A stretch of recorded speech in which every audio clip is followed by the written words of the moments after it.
ഹിമാലയത്തിന്റെ നട്ടെല്ലെന്ന് വിശേഷിപ്പിക്കുന്ന ഏറ്റവും ഉയരം കൂടിയ പർവ്വതനിര ഏതാണ്? ഹിമാലയത്തിന്റെ നട്ടെല്ലെന്നറിയപ്പെടുന്ന ഏറ്റവും ഉയരം കൂടിയ പർവ്വതനിര ഏതാണ്? ഏതാണ് ഉത്തരം? ഹിമാദ്രിയാണ്. ഏതാണ്? ഹിമാദ്രിയാണ്. ഹിമാലയത്തിന്റെ നട്ടെല്ലെന്നറിയപ്പെടുന്നത് ഏതാണ്? ഹിമാദ്രി എന്ന് പറയുന്ന പർവ്വതമാണ്. ഒരുപാട് പരീക്ഷയിൽ PSC ചോദിച്ചതാണ്. ഹിമാലയത്തിന്റെ 3 പർവ്വതനിരകളാണ് ഹിമാദ്രി അല്ലെങ്കിൽ ഗ്രേറ്റർ ഹിമാലയം എന്നും, അതുപോലെ ഹിമാചൽ ലേസർ ഹിമാലയം എന്നും, അതുപോലെ ശിവാലിക് ഔട്ടർ ഹിമാലയം എന്നും അറിയപ്പെടുന്നു. അപ്പോൾ ഹിമാലയത്തിന്റെ 3 പർവ്വതനിരകളാണ് ഹിമാദ്രി, ഗ്രേറ്റർ ഹിമാലയം എന്നറിയപ്പെടുന്നു, അതുപോലെ ഹിമാചൽ ലേസർ ഹിമാലയം എന്നറിയപ്പെടുന്നു, അതുപോലെ ശിവാലിക് ഔട്ടർ ഹിമാലയം എന്നും അറിയപ്പെടുന്നത്. ഹിമാലയത്തിലെ ഏറ്റവും ഉയരം കൂടിയ പർവ്വതനിര ഏതാണ്? ഹിമാദ്രിയാണ്. ഹിമാലയത്തിലെ ഏറ്റവും ഉയരം കൂടിയ പർവ്വതനിര ഏതാണ്? ഹിമാദ്രിയാണ്. അതുപോലെ ഹിമാലയത്തിന്റെ വടക്ക് അതിർത്തിയിലുള്ള പർവ്വതനിര, ഹിമാലയത്തിന്റെ വടക്ക് ഉള്ളത് ഏതാണ്? അത് ഹിമാദ്രിയാണ്. അതുപോലെ തന്നെ എവറസ്റ്റ് കൊടുമുടി സ്ഥിതി ചെയ്യുന്ന ഹിമാദ്രിയിലാണ്. എവറസ്റ്റ് കൊടുമുടി എവിടെയാണ് സ്ഥിതി ചെയ്യുന്നത്? ഹിമാദ്രിയാണ്. എവറസ്റ്റ് കൊടുമുടി എവിടെയാണ്? ഹിമാദ്രിയിലാണ്. ഇന്ത്യയിലെ ഏറ്റവും ഉയരം കൂടിയ കൊടുമുടി ഏതാണ്? PSC എപ്പോഴും ചോദിക്കുന്നതാണ്. മൗണ്ട് K2 എന്നാണ്. മൗണ്ട് K2 ഇന്ത്യയിലെ ഏറ്റവും ഉയരം കൂടിയ കൊടുമുടി ഏതാണ്? മൗണ്ട് K2 ആണ്. ഗോഡ്വിൻ ഓസ്റ്റിൻ എന്നാണ് അറിയപ്പെടുന്നത്. ഏതാണ്? ഗോഡ്വിൻ ഓസ്റ്റിൻ എന്ന പേരിലാണ് ഈ മൗണ്ട്, ഇന്ത്യയിലെ ഏറ്റവും ഉയരം കൂടിയ കൊടുമുടി മൗണ്ട് K2 ആണ്. ഗോഡ്വിൻ ഓസ്റ്റിൻ എന്നറിയപ്പെടുന്നു.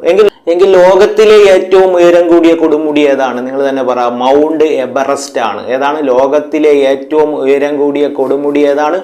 മൗണ്ട് എവറസ്റ്റ് ആണ്. 8848.86 മീറ്റർ ആണ് ഉയരം. പലതിലും പലതായിട്ട്, പല ബുക്കിലും പലതായിട്ട് എഴുതിയിട്ടുണ്ട്. നിങ്ങളത് ചെക്ക് ചെയ്ത് നോക്കണം. അതുപോലെ തന്നെ ഹിമാലയം എത്ര ഭാഗങ്ങളിലായി വിഭജിച്ചിരിക്കുന്നു? 3 ഭാഗങ്ങളിലായിട്ടാണ് ഹിമാലയം വിഭജിച്ചിരിക്കുന്നത്.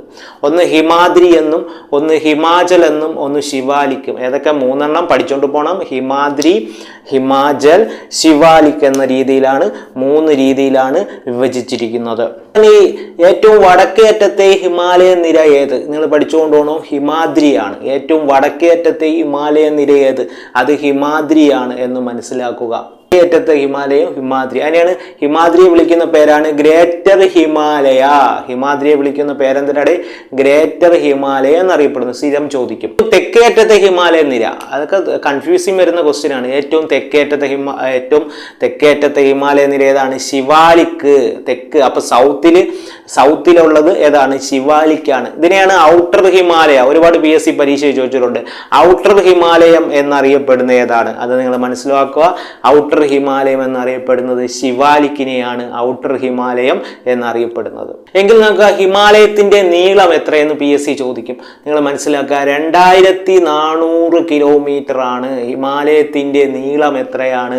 2400 കിലോമീറ്റർ ആണ്. അതുപോലെ നിങ്ങൾക്ക് ഹിമാലയം ഏത് പർവ്വത വിഭാഗത്തിൽ പെടുന്നു എന്ന് വെച്ചാൽ ഒരുപാട് പരീക്ഷ ചോദിച്ചിട്ടുണ്ട്. മടക്കു പർവ്വതമാണ്. ഹിമാലയം ഏത് പർവ്വത വിഭാഗത്തിൽ പെടുന്നു? നിങ്ങൾ മനസ്സിലാക്കുക. അതൊരു മടക്കു പർവ്വതത്തിലാണ് ഹിമാലയം ഉൾപ്പെടുന്നത്. അതുപോലെ PSC ചോദിക്കുന്നത് ഹിമാലയം രൂപപ്പെട്ട കാലഘട്ടം എന്നറിയപ്പെടുന്നത് ടെറിഷറി കാലഘട്ടമാണ്. ഹിമാലയം രൂപപ്പെട്ട റാങ്ക് മേക്കിംഗ് ക്വസ്റ്റ്യൻ ആണ്. അത് നിങ്ങൾ നോട്ട് ചെയ്യണം. റാങ്ക് മേക്കിംഗ് ക്വസ്റ്റ്യൻ ആണ്. ഹിമാലയ കാലഘട്ടം രൂപപ്പെട്ടത് എവിടെയാണ്? ടെറിഷറി കാലഘട്ടത്തിലാണ്. വെരി ഇമ്പോർട്ടൻ്റ് ആണ്. അതുപോലെ തന്നെ ഹിമാലയത്തിൽ നിന്ന് ഉത്ഭവിക്കുന്ന പ്രധാന നദികൾ നിങ്ങൾ നോക്കുക. സിന്ധു നദി, അതുപോലെ തന്നെ ഗംഗാ നദി, അതുപോലെ ബ്രഹ്മപുത്ര. അപ്പൊ ഹിമാലയത്തിൽ നിന്ന് 3 റിവറുകൾ ഉത്ഭവിക്കുന്നു. ഏതൊക്കെയാണ്? സിന്ധു നദി, അതുപോലെ ഗംഗാ നദി, അതുപോലെ ബ്രഹ്മപുത്ര നദി. 3 ഉത്ഭവിക്കുന്നത്. കാഞ്ചൻജംഗ എന്ന് പറയുന്ന ഒരു കൊടുമുടി സ്ഥിതി ചെയ്യുന്ന എവിടെയാണ്? സിക്കിമിലാണ് കാഞ്ചൻജംഗ. നിങ്ങൾക്കറിയാം, പൂർണ്ണമായും ഇന്ത്യയിൽ സ്ഥിതി ചെയ്യുന്ന ഒരു കൊടുമുടിയാണ് ഈ കാഞ്ചൻജംഗ. അത് സ്ഥിതി ചെയ്യുന്ന എവിടെയാണ്? പൂർണ്ണമായും ഇന്ത്യയിൽ സ്ഥിതി ചെയ്യുന്ന കൊടുമുടി ഏത്? കാഞ്ചൻജംഗ. ഇനി ഇന്ത്യയിലെ ഏറ്റവും വലിയ കൊടുമുടി ഏത്? അത് മൗണ്ട് K2 ആണ്. ഇന്ത്യയിലെ ഏറ്റവും വലിയ കൊടുമുടി എന്ന് വെച്ചാൽ അത് മൗണ്ട് K2 ആണ്. കാരണം മൗണ്ട് K2 ആണ് ഇന്ത്യയിലെ ഏറ്റവും വലിയ കൊടുമുടി. അത് പാക് ഒക്കുപൈഡ് കാശ്മീരിലും കൂടെ നിൽക്കുന്നത് കൊണ്ട് നമുക്കത് പൂർണ്ണമായി ഇന്ത്യയിൽ സ്ഥിതി ചെയ്യുന്ന കൊടുമുടി എന്ന് വെച്ചാൽ അത് ഏതാണ്? കാഞ്ചൻജംഗയാണ്. ഹിമാലയത്തിലെ ഏറ്റവും വലിയ ഹിമാനി ഏതാണ്? അതാണ് സിയാച്ചിൻ ഗ്ലേസിയർ ആണ്.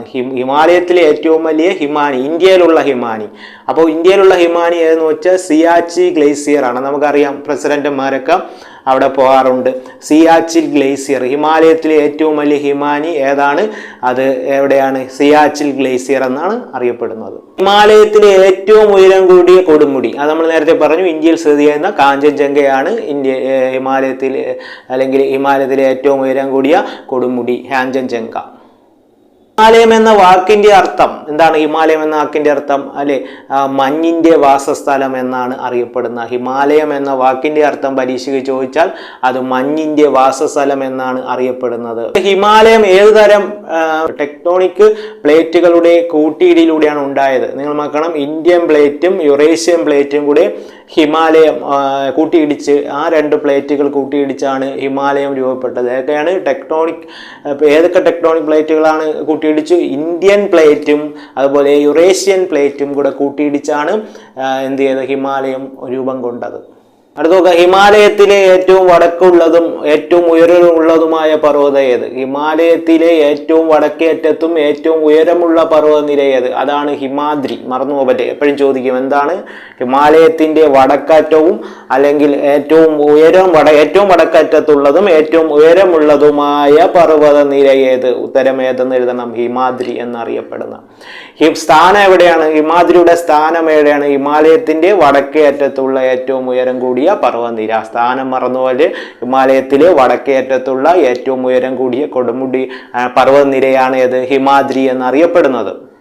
ഇനി നിങ്ങൾ മനസ്സിലാക്കുക, ഹിമാലയത്തിന്റെ അല്ലെങ്കിൽ ഹിമാദ്രിയുടെ ഉയരം എത്രയാണ്? ഹിമാദ്രിയുടെ ഉയരം എത്രയാണ്? ശരാശരി ഉയരം 6000 മീറ്ററിൽ കൂടുതലാണ്. അപ്പൊ ഹിമാദ്രിയുടെ ഉയരം എത്രയുടെ?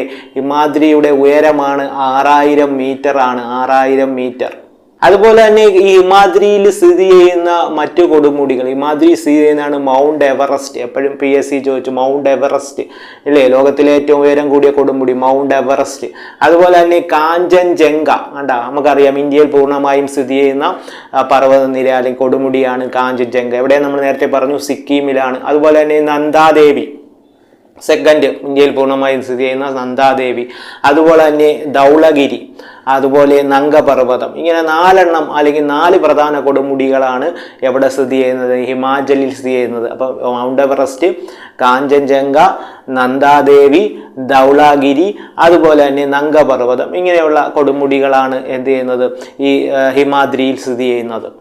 ഹിമാദ്രിയുടെ പ്രത്യേകത എന്താണ്? ഹിമാദ്രിയുടെ പ്രത്യേകത ചോദിച്ചാൽ പരീക്ഷയ്ക്ക് നിങ്ങൾ എഴുതണം, ഹിമാദ്രി വർഷം മുഴുവൻ മഞ്ഞ് മൂടി കിടക്കും. വർഷം മുഴുവൻ മഞ്ഞ് മൂടി കിടക്കുന്ന പ്രദേശമാണ് ഹിമാദ്രി. പിന്നെ അതുപോലെ തന്നെ ഏറ്റവും ഉയരമുള്ള കൊടുമുടികളുള്ള നിരയാണ്. ഏറ്റവും ഉയരം കൂടിയ കൊടുമുടികൾ സ്ഥിതി ചെയ്യുന്ന സ്ഥലമാണ് ഏത്? ഹിമാദ്രി എന്ന് മനസ്സിലാക്കുക. ഹിമാനികളാണ് എന്ത് ചെയ്യുന്നത്? ഹിമാദ്രിയിലുള്ളത് 6 പിന്നെ ഹിമാനികളാണ് ഹിമാദ്രിയിലുള്ളത്. ഒന്ന് സിയാച്ചിൽ, ഗംഗോത്രി, യമുനോത്രി, മില ഹിമാനി, ബാക്രോ ഹിമാനി. ഇങ്ങനെയാണ് 6 ഹിമാനികളാണ് ഹിമാദ്രിയിലുള്ളത്.